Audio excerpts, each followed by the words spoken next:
Em nome do Pai, do Filho e do Espírito Santo. Amém. Que a paz de Jesus Cristo e o amor de Maria esteja contigo e com todos ao seu redor.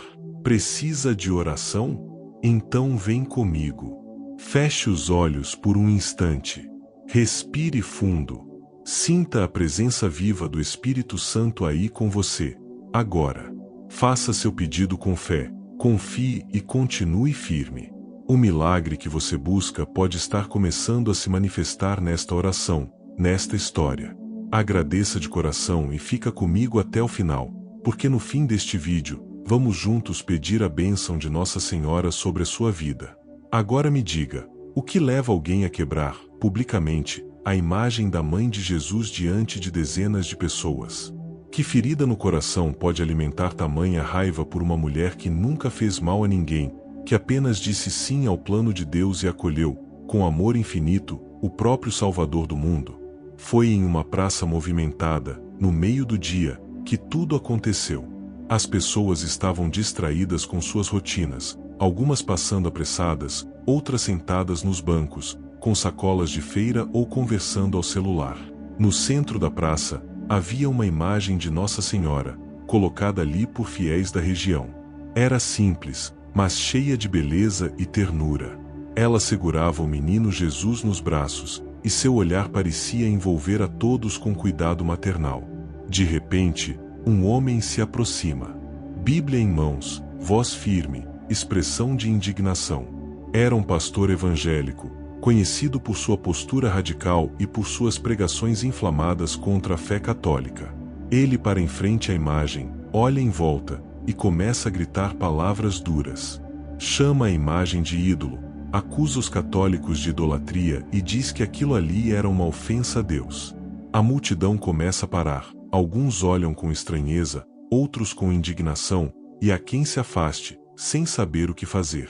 E então, sem aviso, ele se aproxima da imagem, e a derruba com força. A estátua de Nossa Senhora cai no chão, se despedaça. O som dos cacos se espalha pelo silêncio da praça como uma ferida aberta. Uma senhora idosa cobre o rosto com as mãos. Um jovem tenta conter as lágrimas. Outros apenas observam, sem reação. Mas ali, naquele exato momento, algo invisível também acontece. Um silêncio estranho toma conta do ar. Não é só o barulho que para, é como se o tempo suspendesse por um segundo, como se o céu tivesse prendido a respiração. Ele achava que estava fazendo a vontade de Deus, mas estava prestes a descobrir que estava lutando contra o próprio céu. O que aquele pastor não sabia é que a mãe que ele havia acabado de quebrar, iria reconstruí-lo por dentro. E não com gritos, nem com castigo, mas com um amor tão grande, tão silencioso, tão cheio de misericórdia, que ele jamais conseguiria explicar com palavras humanas. Porque Maria, a mãe de Jesus, é assim. Ela não impõe, ela não acusa, ela apenas se aproxima, toca o coração e espera que ele se abra. Você já imaginou quão grande é o amor de Nossa Senhora por você? Mesmo quando somos duros, mesmo quando rejeitamos, ela continua ali, de pé, como estava aos pés da cruz, oferecendo amor quando tudo parece perdido. O que aconteceu com esse pastor depois desse gesto extremo vai te surpreender. Ele mesmo diz que nunca mais foi o mesmo depois daquele dia. A revolta deu lugar à paz. A raiva virou choro. E um homem que antes destruía imagens, agora carrega o rosário nas mãos e a mãe de Jesus no coração. Mas como essa transformação aconteceu? O que tocou seu coração de forma tão profunda a ponto de mudar tudo? Você vai entender nos próximos minutos. E eu te convido a continuar comigo, porque o que vem a seguir pode fortalecer também a sua fé. E foi ali, entre os cacos no chão e os olhares confusos das pessoas, que começou algo que ninguém esperava. O pastor se afastou, convicto de que havia cumprido uma missão, mas, naquela noite, algo dentro dele começou a desmoronar. Um incômodo, uma inquietação que ele não conseguia explicar. Por mais que tentasse justificar sua atitude com versículos e argumentos, o silêncio que sentia por dentro era mais alto do que qualquer pregação que já tinha feito. Era como se algo tivesse sido quebrado, mas dentro dele. Os dias seguintes foram marcados por sonhos estranhos, memórias insistentes da imagem caída ao chão, e uma sensação nova, culpa. Mas também surgia outra coisa, tímida no começo, como uma brisa leve, uma curiosidade. Quem era essa mulher que causava tanto desconforto só por ter sido derrubada? Quem era essa mãe que ele nunca ousara conhecer de verdade? Aos poucos, ele começou a buscar respostas. Primeiro com desconfiança. Depois, com um desejo que já não sabia mais como controlar. Se esse início de história está mexendo com você de alguma forma, se trouxe à tona sentimentos, memórias ou até questionamentos, deixa aqui nos comentários o que mais te tocou. Esse espaço é nosso, e sua partilha pode tocar outras pessoas também. Às vezes, uma palavra que você escreve pode ser exatamente aquilo que alguém precisa ler. E se você sente que esse tipo de conteúdo faz diferença na sua caminhada de fé, não esquece de curtir esse vídeo. Pode parecer simples, mas cada curtida ajuda essa mensagem a alcançar mais corações. E se ainda não é inscrito no canal, se junte a essa comunidade de fé e amor por Nossa Senhora. É aqui que a gente se fortalece, se inspira e segue junto nesse caminho de conversão e entrega. A sua presença aqui é preciosa. É ela que mantém esse canal vivo, pulsando, crescendo. Quando você interage, compartilha, comenta, você também evangeliza. Você também se torna um instrumento de Maria para alcançar outros filhos e filhas que, talvez, ainda não saibam que tem uma mãe esperando por eles. E falando nisso, o que aconteceu depois foi ainda mais profundo. A mudança desse pastor não foi repentina, mas foi real. E o modo como ele foi sendo transformado vai fazer você se emocionar. Fica comigo, porque agora você vai entender como o amor de Nossa Senhora tocou esse coração endurecido e o reconstruiu com ternura e misericórdia. Antes daquele dia que marcou sua vida e abalou uma praça inteira, aquele pastor já era conhecido em sua cidade por sua forma firme e, às vezes, agressiva, de pregar.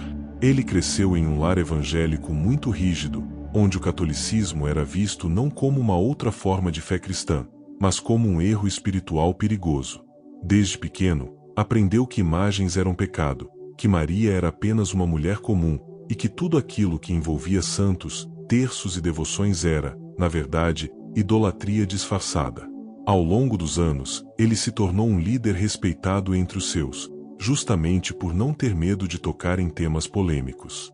Falava com veemência, com argumentos afiados, citava versículos de cor e não hesitava em apontar o dedo quando julgava que algo não vinha de Deus. A devoção mariana, para ele, era um dos principais alvos. Não entendia por que tantas pessoas se ajoelhavam diante de uma imagem, porque chamavam Maria de mãe, nem porque ela era tida como intercessora. Aquilo tudo o incomodava profundamente. Ele acreditava, de verdade, que estava salvando pessoas ao combater essas práticas. Achava que estava abrindo os olhos dos católicos e livrando-os da mentira. Na sua mente, havia apenas uma verdade: só Jesus Cristo salva, e Maria, sendo humana, não deveria ser exaltada de forma alguma. Quanto mais falava sobre isso, mais se sentia como um soldado da verdade, como alguém que Deus havia escolhido para fazer uma limpeza espiritual, mesmo que isso custasse algumas controvérsias. Mas havia algo que ele não percebia, uma inquietação silenciosa. Por mais que falasse sobre libertação, seu coração parecia sempre carregado. Havia dureza em sua voz, raiva disfarçada de zelo. E, lá no fundo, uma falta de paz que ele tentava sufocar com mais pregação. Nunca parava para ouvir o outro lado. Nunca se permitia escutar um católico devoto contar sua experiência de fé com Maria. Preferia julgar, rejeitar, desconstruir. Olhando agora, dá para perceber como a mentalidade dele era fruto de uma formação sem diálogo, sem escuta, sem abertura ao mistério. Ele foi moldado para ver a religião como um campo de guerra, onde o objetivo era destruir tudo o que fosse diferente. Não se dava conta de que, ao agir assim, também fechava a porta para o amor. Mas não podemos esquecer que, Mesmo nas atitudes mais equivocadas, existe sempre uma história por trás. Existe dor, existe medo, existe até uma boa intenção mal direcionada. É por isso que, ao entender quem ele era antes da mudança, conseguimos enxergar um ser humano em conflito, e não apenas um inimigo da fé católica. Ele acreditava que estava fazendo a vontade de Deus. Só não sabia que essa vontade é feita com mansidão, com escuta, com misericórdia. Agora eu quero ir ainda mais profundo nesse assunto, porque a forma como Deus começou a transformar esse coração endurecido revela muito sobre os bastidores espirituais que a gente nem sempre percebe. Aquilo que parecia só um escândalo público na verdade foi o início de uma jornada silenciosa, dolorosa e, ao mesmo tempo, cheia de revelações. Comenta aí, tô nessa jornada também. À noite, ele não conseguia dormir. A imagem destruída em plena praça pública voltava em sua mente como se tivesse ficado impressa nos olhos da alma. Não era apenas uma lembrança incômoda, era um peso. Sentia no peito uma angústia silenciosa, como se algo tivesse sido profundamente violado, mas não do lado de fora. Era por dentro que o estrago maior havia acontecido. E esse estrago ninguém via, ninguém tocava, ninguém podia justificar com versículos. Ele estava sozinho com aquela culpa que nem sabia nomear. As pessoas ao seu redor o parabenizavam. Diziam que ele tinha feito algo corajoso. Alguns o chamavam de guerreiro da fé. Mas, estranhamente, essas palavras não o acalmavam. Pelo contrário, aumentavam o desconforto. Porque, no fundo, ele sabia que algo estava errado. Não com os outros, mas com ele. Pela primeira vez, ele começou a desconfiar da própria certeza. E isso era novo. Assustador, até. Numa dessas noites, enquanto lutava contra o sono, teve um sonho.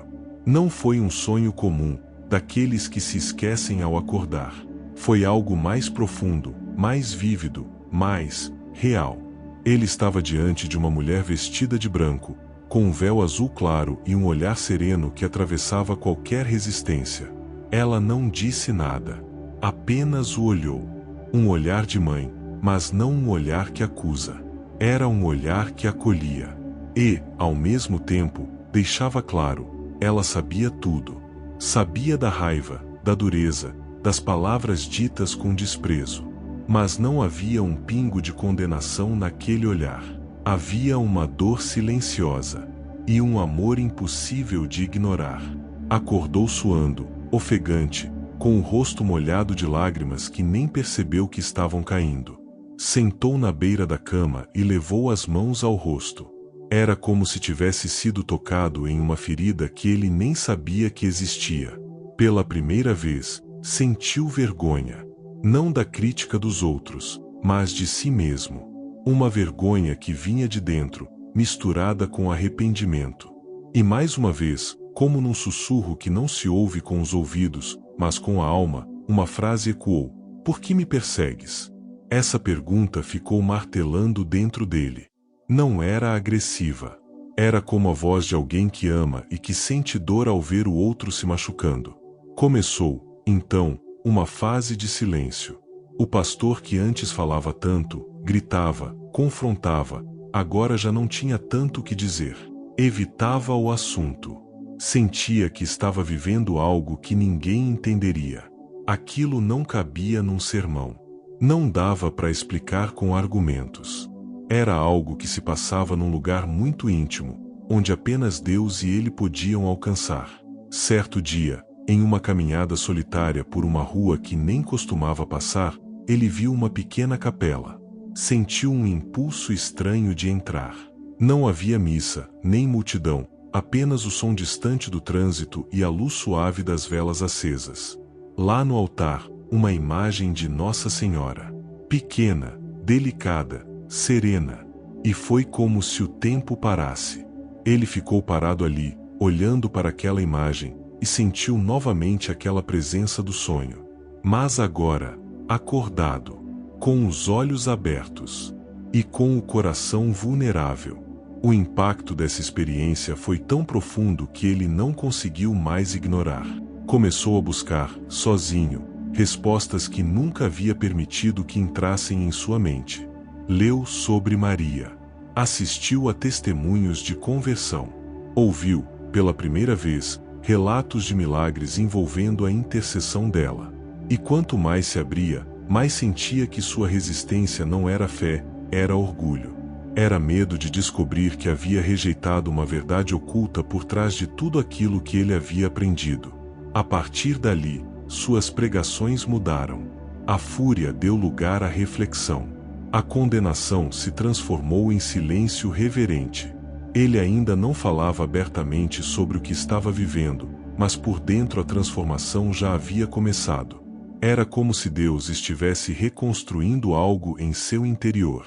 Um novo alicerce, feito não mais de certezas arrogantes, mas de uma fé humilde, que sabe que nem tudo se explica, mas tudo se revela com o tempo. Agora eu quero ir ainda mais profundo nesse assunto, porque o que aconteceu a seguir não foi apenas uma mudança de opinião. Foi uma verdadeira travessia espiritual. E o que ele encontrou do outro lado dessa jornada vai surpreender até os corações mais céticos. Comenta aí, isso faz sentido para mim. A transformação não aconteceu de uma vez, como um estalo. Foi um processo silencioso, quase escondido, daqueles que ninguém vê por fora, mas que vai remexendo tudo por dentro. Depois do sonho, depois do impacto daquela visita à capela, o pastor começou a procurar respostas que antes desprezava. Em segredo, ele passou a estudar mais profundamente a figura de Maria. Não os argumentos contrários, mas os testemunhos, os escritos dos santos, os relatos dos fiéis que encontraram nela um caminho de consolo e esperança. E o que mais o surpreendia era o contraste entre tudo o que diziam sobre ela e a forma como ela agia. Maria nunca exigia nada. Nunca aparecia como centro das atenções. Sempre apontando para Jesus, sempre em segundo plano, sempre servindo. Aquilo o desarmava. Ele não conseguia mais chamá-la de mulher comum. Quanto mais lia, mais se deparava com uma presença que não pedia explicações, apenas acolhia. Descobriu, por exemplo, as palavras de São Luís de Montfort, que falava da verdadeira devoção a Maria como um atalho seguro para Cristo. Leu sobre as aparições em Fátima e Lourdes, e ficou impressionado com a simplicidade da mensagem: oração, penitência, confiança. Tudo girava em torno de conversão e amor. Não havia idolatria ali. Havia convite. E quanto mais se permitia mergulhar, mais seu coração ia se abrindo. Mas havia um peso que ele ainda carregava: o gesto público que havia cometido.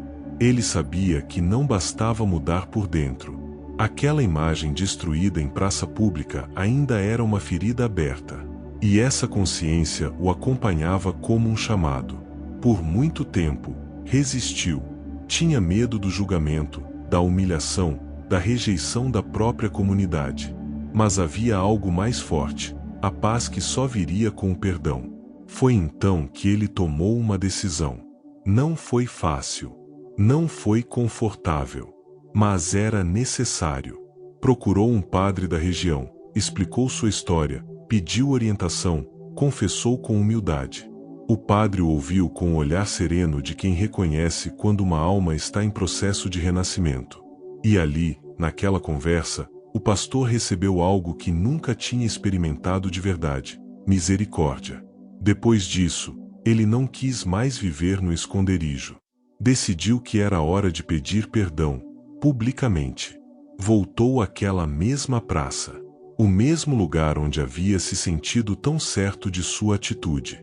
Mas agora, não estava mais movido por certeza, e sim por verdade.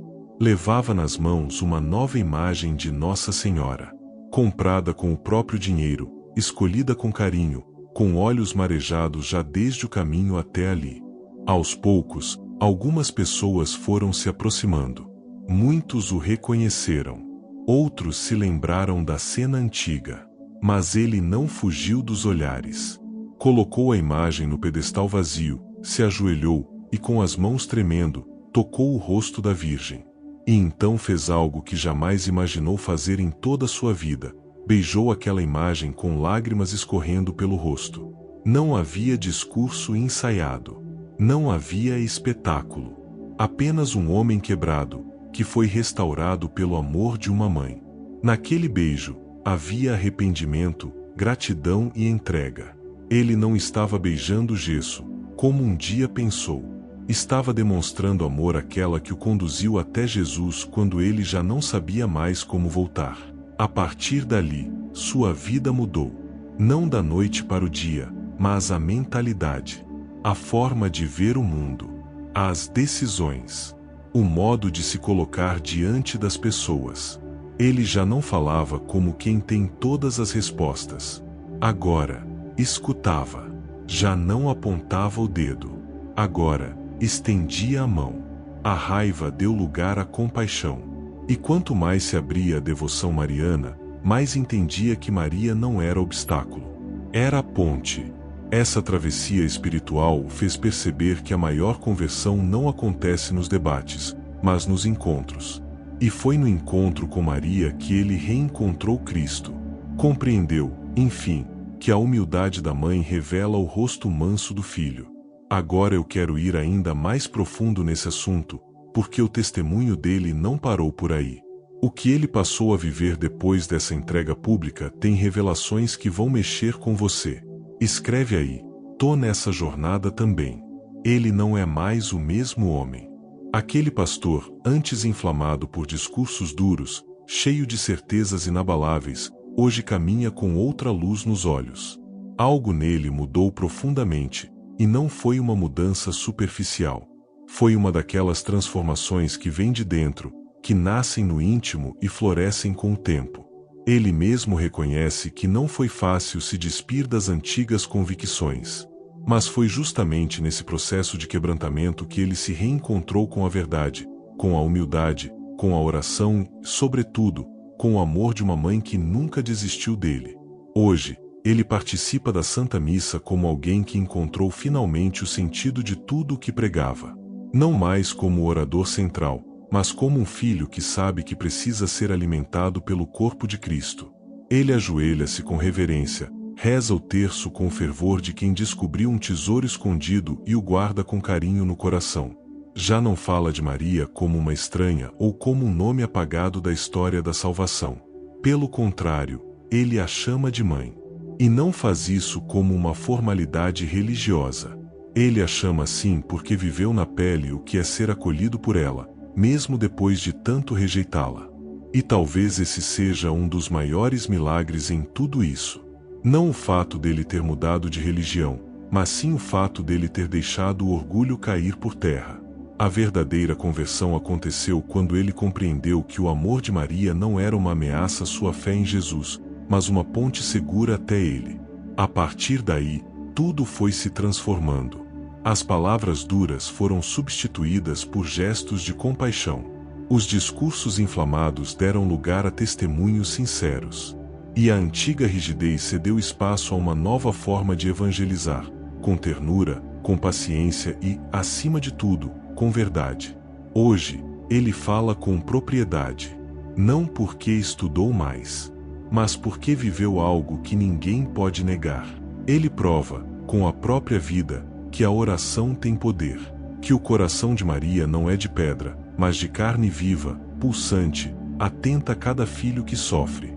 E quando ele testemunha sua história, não é para se exibir, mas para mostrar que ninguém está perdido demais a ponto de não poder ser encontrado. Ele costuma dizer com os olhos marejados: se até eu, que persegui, fui alcançado por essa mãe, imagine o que ela pode fazer por você. Esse tipo de autoridade não se impõe. Ela é conquistada na dor, na escuta, na humildade e na abertura para o novo. Por isso, quando ele abre a boca para falar de Maria, as pessoas escutam. Porque sabem que ali existe verdade. Existe alguém que não está vendendo uma ideia, mas oferecendo uma experiência. E essa experiência tem transformado muitas outras vidas. Evangélicos que antes rejeitavam, agora se aproximam. Não por pressão, mas por curiosidade. Porque percebem que há algo diferente naquela paz que ele transmite. E ao conhecerem mais sobre Maria, acabam conhecendo também uma nova dimensão do amor de Jesus. Agora eu quero ir ainda mais profundo nesse assunto, porque há algo importante que precisa ser dito com clareza. Não é só sobre mudar de doutrina. Não se trata apenas de uma escolha religiosa. É sobre libertar o coração de preconceitos. É sobre enxergar o outro lado com honestidade. Porque quando a verdade toca, ela não confunde. Ela ilumina. E foi exatamente isso que aconteceu com ele. A verdade não o humilhou. Ela o curou. Muitos se perguntam como alguém tão radical conseguiu dar uma guinada tão grande. Mas a resposta é simples: oração. Foi a oração que abriu espaço para o Espírito agir. Foi o terço, rezado com dificuldade no começo, que foi amolecendo seu coração. Foi o silêncio diante do Santíssimo que começou a desfazer nós antigos. E foi a presença discreta de Maria, sempre apontando para o Filho, que o fez perceber que ele não estava sozinho. Que mesmo nos seus piores dias, alguém do céu ainda acreditava na sua mudança. Por isso, neste momento, eu quero fazer uma oração com você. Uma oração forte, verdadeira, nascida do coração de quem já viu milagres acontecerem quando tudo parecia perdido. Reze comigo. Mãe Santíssima, Senhora da humildade e do silêncio, nós te pedimos agora, intercede por cada pessoa que está ouvindo essa mensagem. Toca nos corações endurecidos, nas feridas profundas, nas memórias dolorosas. Ensina-nos a confiar mesmo quando não entendemos. A segurar o terço com fé, mesmo quando a alma está cansada. A dobrar os joelhos sem vergonha, sabendo que a oração é arma poderosa. Mãe, cobre com teu manto cada lar representado aqui. Que onde houver dúvida, nasça esperança. Onde houver medo, brote coragem. E onde houver orgulho, floresça o perdão. Ajuda-nos a tomar posse das bênçãos que o céu já preparou. Nós cremos, Mãe, e te acolhemos hoje como nossa, com tudo que somos e temos. Amém. Comenta aí, tô nessa jornada também. Se você ficou comigo até aqui, é sinal de que essa história mexeu com algo aí dentro. E quando algo nos toca assim, não é por acaso. Talvez seja o próprio céu querendo falar com você. Então, se esse conteúdo fez sentido, se de alguma forma te inspirou ou te fez refletir, se inscreve aqui no canal. É aqui que a gente caminha junto, partilhando histórias que fortalecem a fé e transformam a maneira como enxergamos a vida. Deixa também um comentário dizendo: eu creio em Nossa Senhora. Isso vai mostrar que você esteve aqui até o fim e que está nessa jornada com a gente. E claro, se essa mensagem tocou seu coração, deixa o like nesse vídeo. Ele ajuda a espalhar essa palavra para quem mais precisa ouvir.